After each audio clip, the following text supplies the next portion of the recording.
এখন তুলবো হচ্ছে ভাইয়ের ক্ষেত থেকে ধনিয়া পাতা, অল্প একটু নিব। এখানে রুশতাকে স্কুলে পৌঁছে দিয়েই হচ্ছে আমি খেতে ঢুকলাম। তারপরে সেখান থেকে কিছু শাক নিলাম, সবজি নিলাম, ধনিয়া পাতা নিলাম, সবকিছু নিয়ে চলে গেলাম আরেকটা জায়গায় যেখান থেকে আমি অনেক কিছু কেনাকাটা করি। হাঁসের ডিম, দেশি মুরগি, এমনকি কবুতরের বাচ্চা। বাজার হচ্ছে এই যে লাল শাক, ধনিয়া পাতা, আর কিছু পুদিনা পাতা নিয়ে আসছি, একটা বেগুন নিয়ে আসছি, আর হচ্ছে 2টা ডিম যেখান থেকে আমি ডিম কিনি, হাঁসের ডিম।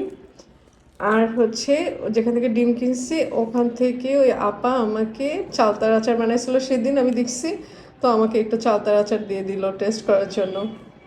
সবকিছু নিয়ে এসে চলে গেলাম রান্নাঘরে। আজকে রান্না করব গরুর মাংস। গতকালকে গরুর মাংসটা নামিয়ে রেখেছিলাম। গৃহকর্মী আপাকে দিয়ে পেঁয়াজ, রসুন, আদা সবকিছু কাটিয়ে রেখেছি। আর শুকনা মরিচ, ধনিয়া, জিরা, গরম মশলা সব একসাথে আমি ভিজিয়ে রেখেছিলাম। সেই ভেজানো মশলাগুলো আগে ব্লেন্ড করে নিলাম, তারপরে হচ্ছে আমি পাটায় বেটে নিলাম। পেঁয়াজটা সুন্দর করে ব্লেন্ড করে তারপর মাংসের ভিতর দিয়ে দিলাম। বাটা মশলা দিয়ে রান্না খেতে খেতে এমন একটা অভ্যাস হয়েছে, এখন আসলে বাটা মশলা ছাড়া কোনো রান্নাই ভালো লাগে না। অল্প একটু তেল দিয়ে ভালো করে মাখিয়ে মিডিয়াম টু লো হিটে বেশ অনেকক্ষণ ধরে রান্না করেছি। কিছুদিন আগে গভর্নমেন্ট থেকে একটা মেসেজ আসছিল, হাই হিটের রান্না ক্যান্সার হতে পারে।